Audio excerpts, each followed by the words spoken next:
Hello, my friend. You are listening to Pod episode number 25. And did I just say 25? Well, you know what that means? It means it is my birthday, my 25th birthday to be exact, and I could not be more excited. So, in celebration of this momentous occasion, 25th birthday on April 25th and episode 25 of my baby Pod, I decided that I wanted to keep this 25 thing going and do something a little bit different. So today I'm getting real introspective, actually, y'all. Hopefully I won't get emotional or something, but the jury's out on that. But I am going to just cover 25 life lessons, 25 things that I feel like I have learned and brought on this journey with me so far. Today, I'm going to keep it really real. I'm going to keep it really honest. And I'm just going to share with you those 25 life lessons that I feel so honored to take with me in this next chapter of life, love, and business. Hi there. Thanks for tuning in to Pod, a podcast crafted by Tiana Tai to help you purify your purpose in business, love, and life. Whether you're an entrepreneur, dog mom, or just getting started, you're bound to find value as Tiana dives into meaningful topics each episode. So, settle in, turn up the volume, and welcome your host, Tiana Tai.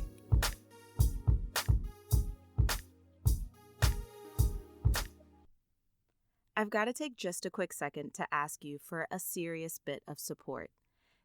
Pod would not be possible without your reviews, your comments, and just all of the positive feedback that we've been receiving so far. So if you haven't already, please go on, hit subscribe to make sure you're not missing out on any of this good and free content, and also be sure to leave a review. You may think that I'm not looking at them, but I swear to you, my friend, I read every single review and it just makes my heart so happy. So if you haven't already done so, hit pause, leave a review, and then let's get back to the goodness. So I'm not going to lie, today's episode feels a little weird and a little vulnerable because I basically just journaled 25 things that I felt like were the lessons that I want to take with me into this new chapter. And I'm just going to kind of free flow about them. And that feels super, super weird to me because usually I'm trying to teach you some hard hitting facts or I'm interviewing a guest expert. So this is new territory, but I am excited. So with that being said, let's dive right in with the first one, because I think it's kind of hilarious that the first thing I wrote down is I am an Enneagram 5.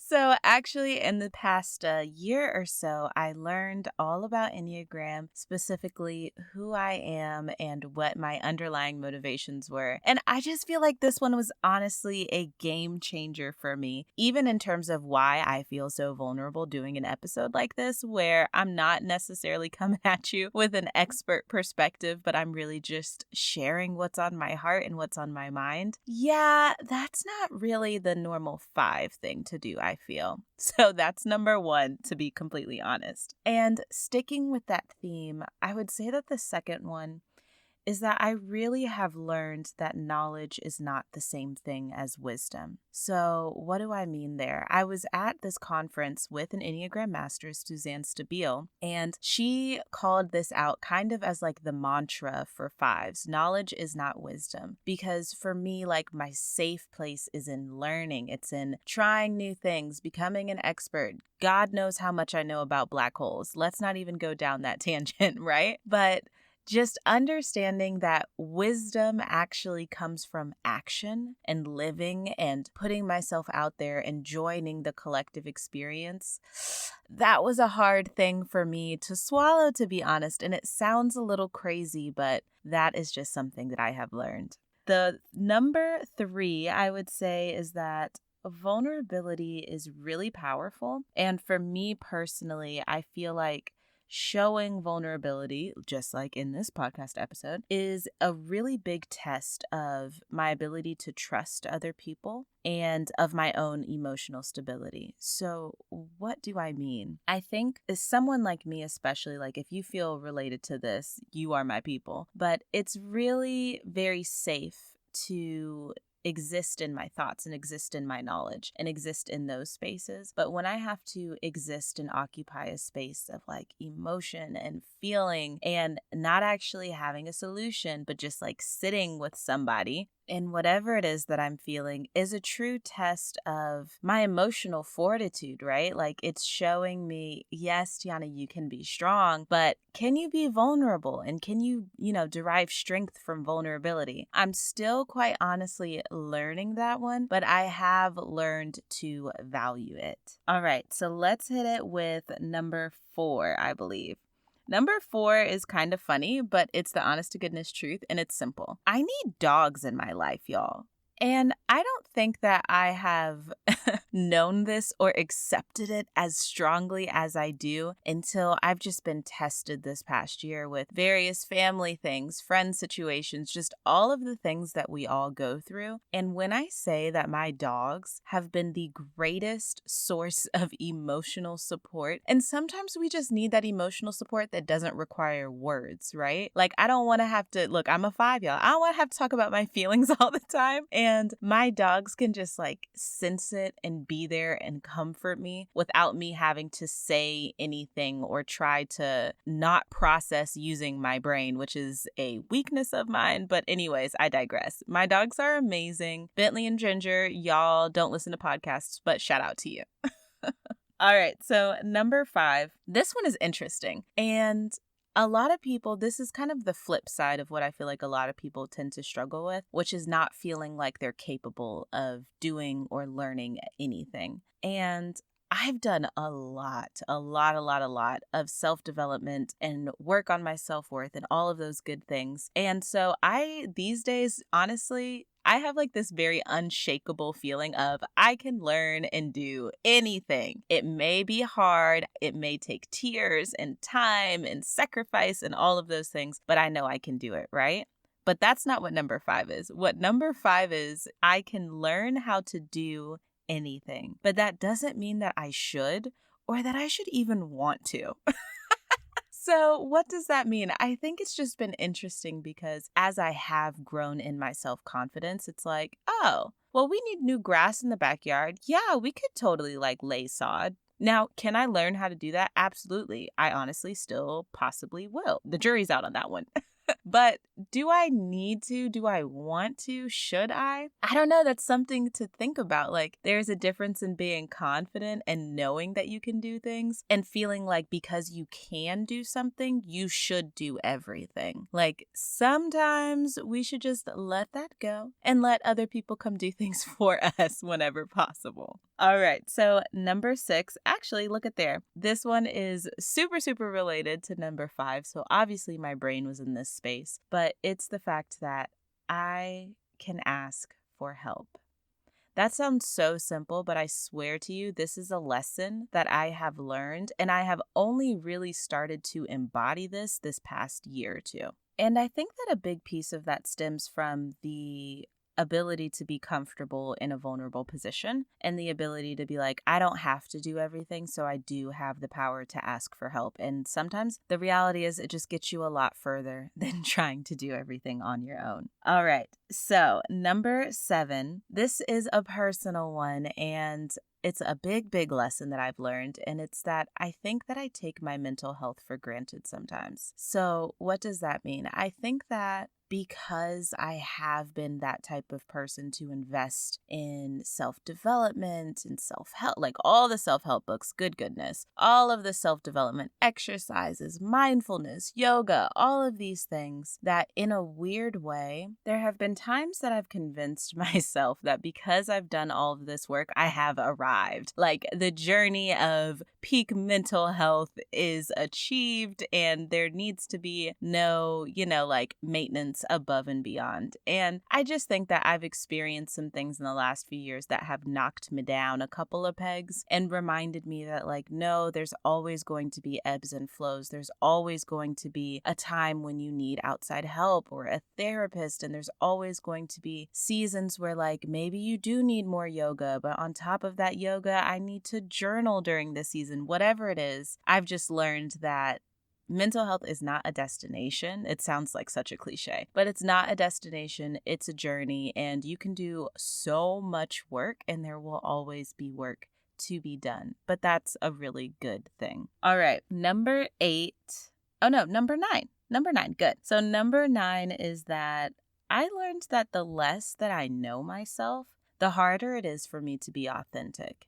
And this is something that is true in just like personal life and in business. And it goes to the theme on like self-development and working on myself and learning who I am. And I just realized that there were certain areas in life where I was like trying to put myself more out there, right? But I would realize that, wait a second, I don't really know what my unique perspective on this is. And I just realized that as I uncovered how I really felt about things and my perspective and, brought my energy to it, right? It helped me be more authentic and speak more truly to who I am and what I believe. All right. So number 10, let's round it out with number 10. Ooh, this is a good one. So I wrote down that when I get knocked to my knees, I've learned that as a faith-based woman, the first thing that I have to do is go into prayer. And that was a hard lesson to learn. I'm getting a little choked up about it, but that was a hard lesson to learn because it just takes being knocked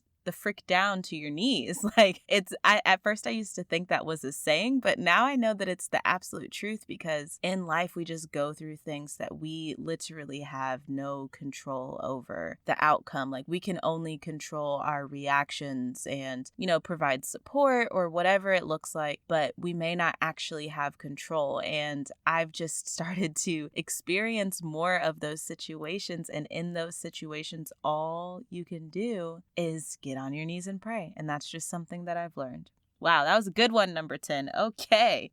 Okay, so number 11, I wrote down, feeling is difficult for me, but thinking about feeling is easy. So shout out to one of my best friends and like a fellow lover of the Enneagram, but she is always bringing me the hottest facts about myself, because that's one of the best things about Enneagram is you can send little notes to your friends like, hey, did you know this about yourself? But yeah, I really actually connect with that, because I can kind of logic my way out of anything. And I'm not, honestly, I don't like saying this because I like to be good at things, but I'm not that good at sitting in my feelings. So this is just a truth that I have learned. I'm still working on it, so I don't have any answers for this one. But yeah, I did learn that feeling is difficult for me, but thinking about feeling and like logicking my way, that's not a word, but whatever. Logicking my way through feelings is a natural tendency for me. All right, so number 12.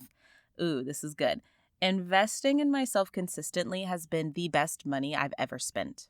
Point blank, period. And it's interesting because, self-care, go get a massage or whatever. But honestly, taking the leap into entrepreneurship and then being brave enough without, and this is not, honestly, some people are going to say this is not sound business advice, but whatever. But not fully having total proof of concept before you, invest in mentorship or whatever the case may be. Like, for me, investing in myself, even just to figure out what path I wanted to take, what services I wanted to offer, what I wanted my niche to be. I found that investing in myself as I figured those things out to date has been the best money I've ever spent. And honestly, I will keep it real with y'all. I've spent thousands. The work that I do not do this work alone. I have help. I have mentors. I have business friends. I have all of these people feeding into me. And a lot of those relationships came out of courses, programs, experiences, events that I have invested in. And I could not be more grateful that I spent that money. Oh my goodness. Okay, so number 13, I wrote down, a closed mouth don't get fed. So I was thinking about this actually in the business kind of concept, and I've just learned that speaking up in business and asking for people to support you does not make you less of an expert. I feel like that was such a 5 thing to say for my Enneagram lovers out there. But honestly, this has been something that I've truly learned, that sometimes we feel like, if people are to take us seriously and take our brand seriously, we have to show up buttoned up all the time. And the reality is that is a lie and a limiting belief that we tell ourselves. And sometimes you do need to ask people outright to support you. And for those of you who have been following the Tide Pod Challenge journey, this journey that's led up to episode 25, you know that I have been outright asking my community, like, hey, this is what I'm doing, this is what I'm going after, and I could use your support in this. And putting myself out there in that way, again, is a test of vulnerability, but also it has just taught me, like, Tiana, like, you're kidding yourself. People aren't seeing you as less of an expert because you have asked them for support. If anything, they're starting to feel honored that, like, oh, you really value my opinion that much. Thank you. So that has been a really good learning experience. Alrighty, let's hit it with 14. Okay, 14.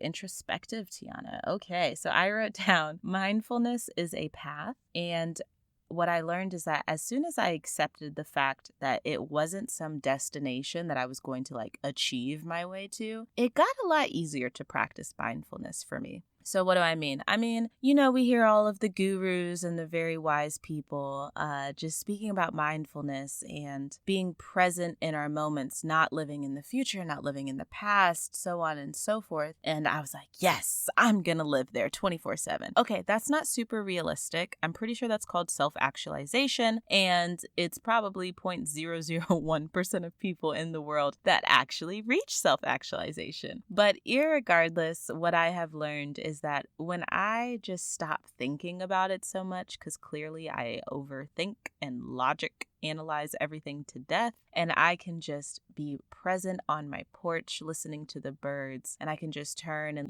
feel the sun on my face and just be present in that moment. Little moments like that, I've learned to cherish them as opposed to focusing so much on like being a mindful person. So there's that. Okay, so number 15, life lesson that I have learned is I've learned to be braver, honestly. And I've always kind of thought that I was brave, but my brave meter has absolutely leveled up in the last few years. So in terms of business, for example, for me, being brave has looked like pitching myself, pitching my services and what I have to bring to the table to people who are presumably a lot farther along in this space, in this career, in this industry that I am. And that can feel like a scary thing. But here's the thing. Honestly, every time I've put myself out there, I've either gotten the yes or I have learned a lesson about how to get the yes the next time. So being brave is always the best idea. As Brene Brown would say, like, have courage. Okay, so number 16 is that, this is good. This is a little spicy, but I'm not throwing shade at anybody. This is just a general observation in life. But things are rarely what they look like on the outside. And I can speak from personal experience because, I've gotten feedback before that I should be more raw and real with like the hard stuff and the messy middle and, like what pain are you going through, so on and so forth, right? And don't get me wrong, I agree.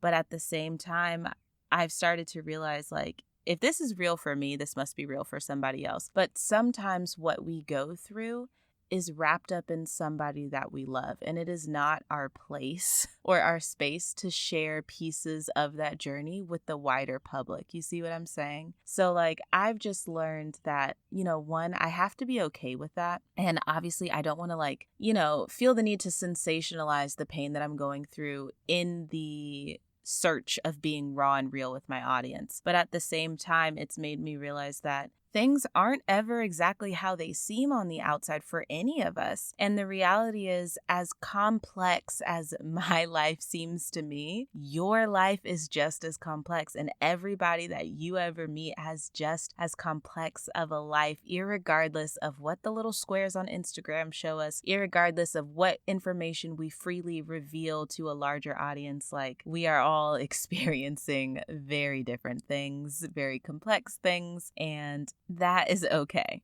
All right, so number 17 that I wrote down, introspection. I like it. So I wrote down that friendships take work and family takes work. And if I can't honor the work of my personal relationships as much as I honor the work in my career and my ambitions, like, what exactly am I building this life for?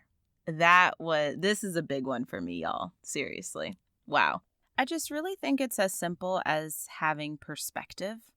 and reminding yourself and rooting yourself back in why you are working so hard on this dream or this career. Because, of course, we all want to be of service to our audiences and our people, like these people that we have such big hearts for, right? But at the end of the day, the reality for any of us is like, it's still so important that we are feeding into our personal relationships, our friends, and our family, because those are those core intimate relationships that makes life life. And that's that. So let's get into 18. So for me, 18, I wrote down failing will never hurt less, but the lessons will always be worth the pain. And I feel like that one is pretty much self-explanatory, but like, in this, like for me, as I have stepped into entrepreneurship and embraced this journey, failure is everywhere. And disappointment is real, and I'm doing my best to let myself feel it, but then also to learn from it, because it's way easier to grow fast if you fail fast, because you learn the lessons you need to learn and you just move on from them and you get stronger and you get better at dealing with it. But honestly, it's always a little painful. There's always some stuff to deal with, but it's always worth it in the end. So number 19 that I wrote down is making assumptions is really dangerous.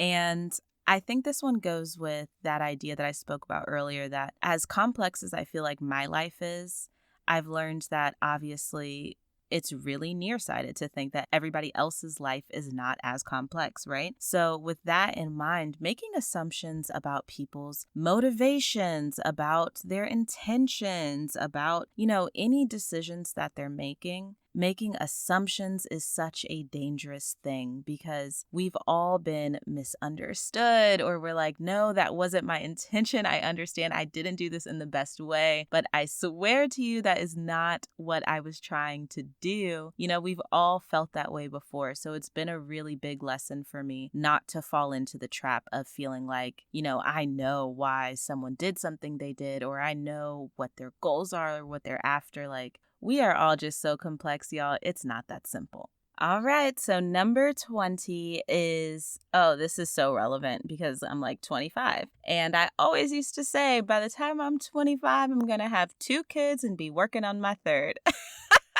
And that's hilarious. And that's why this life lesson is that timelines are relative. And what I was really tempted to say is they're a whole joke. But honestly, this is everybody. Like, we always feel this pressure to reach certain goals and achieve certain things by this preconceived timeline. And, it may have been self-imposed. It's not to say that like all of society is forcing you, although a lot of our ideas do stem from societal norms, just saying. But irregardless, what I've learned is that timelines, they just fluctuate because life never comes at us in the way that we expect. And we just have to do what feels right. As simple as that. Number 21 is, this is good. Be honest about what I need. That is a lesson that I have learned, that, sometimes it's difficult to just be honest, because it connects back to vulnerability, right? And I'll use an example. So as we're speaking, we are living in that COVID era, right? So there's quarantine, and Georgia's in this weird space where our quarantine is lifting, even though it shouldn't be, so on and so forth. Everything's really weird. And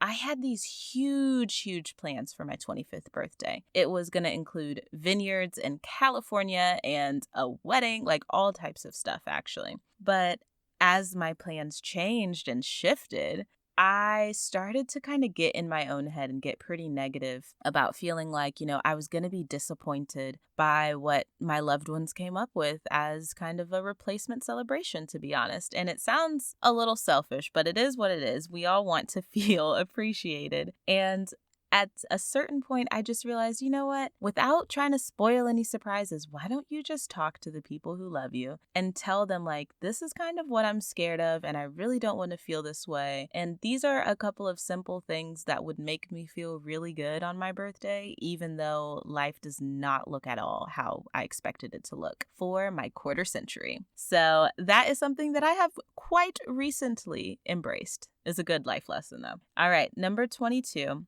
Is there is value in a plan, but if you can't be flexible because, there's always some kind of roadblock, then you're never going to get to where you're going. And I just think that I've learned that because, I was the girl who always planned on going straight into a PhD program from undergrad. And then what was my roadblock? I got denied from every school I applied to. And I just had to kind of keep it pushing. And of course, lo and behold, if you've heard the story, most of you have, is that one of those rejection letters was a clerical mistake and I was actually accepted. Thank goodness, or we wouldn't be here today with my background in IO psychology. But, just learning that you have to be flexible and you have to kind of roll with the punches because the punches always seem to come. That's been a good life lesson. All right. So number 23. Oh, I love this one. So this lesson for me is that when I give gifts, time, support,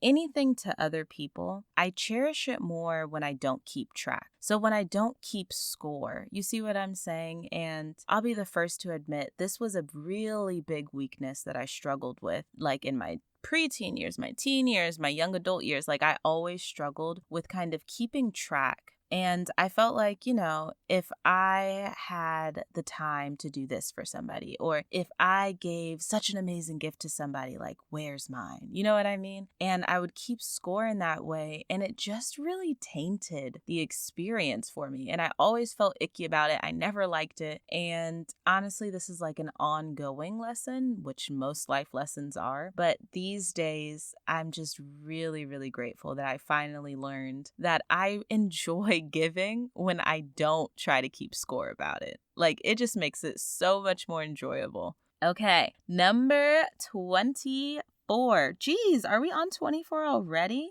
Good goodness, how did that even happen? Okay, so number 24 is that you have to be rooted in your why to be willing to sacrifice. So this is something that I've learned really just personally and professionally because as many of you know, like I'm building my business while I'm working a 9-to-5, which I do genuinely am so grateful for that 9-to-5. Like it's an amazing role. And the reality is it takes a lot of time and it takes a lot of energy and it just takes a lot out of me. And there is no way I would be able to keep up with it. There's no way I would be able to stay committed if I was not rooted in my deeper why. So I'll go ahead and just spill the beans about like what my why is and how it just keeps me going. And there's this exercise that you can do. One day I'll tell you about it. But essentially, as I narrow in on why I want to serve the people I serve, why I want to do the work I do, like what is my underlying motivation, I've realized that my underlying motivation for all of this is to break generational curses in my family and build a life that I am genuinely so grateful to live, to where I'm inspiring other people in my family to do the same. That way it's like this ripple effect of just the entire family leveling up. You see what I'm saying? And because that why is so important to me and it lights me up when I think about it and when I imagine what that would really look like in my family, that wakes me up in the morning. Like that keeps me going when I don't want to be writing blogs or writing Instagram captions or recording or whatever it is. All right. So we are hitting on number 25 and this just felt so good. I didn't realize how much I needed to reflect. So thank you for staying tuned with me. And I hope that you are learning a little bit more about me, but also getting inspired to do some own reflection on your own, because we don't have to wait for our birthdays to do this, y'all. But number 25 is that building the life that other people look up to is absolutely worthless to me. And I have learned that to know myself really well has allowed me to be confident in building a life that may not even totally make sense to other people.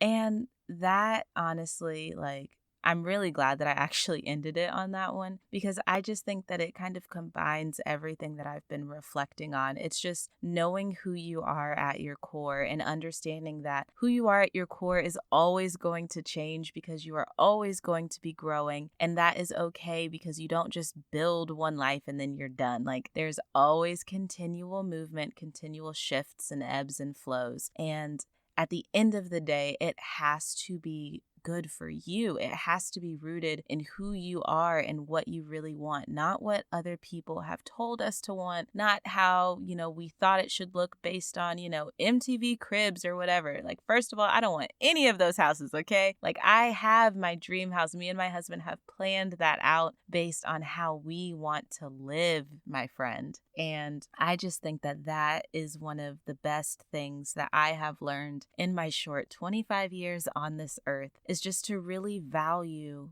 who I am and, what I enjoy, and be willing to build the life that matches that and that feels good to me. So that is it. Those are my 25 life lessons that I'm going to bring with me into the next quarter century of my life, and hopefully well beyond that.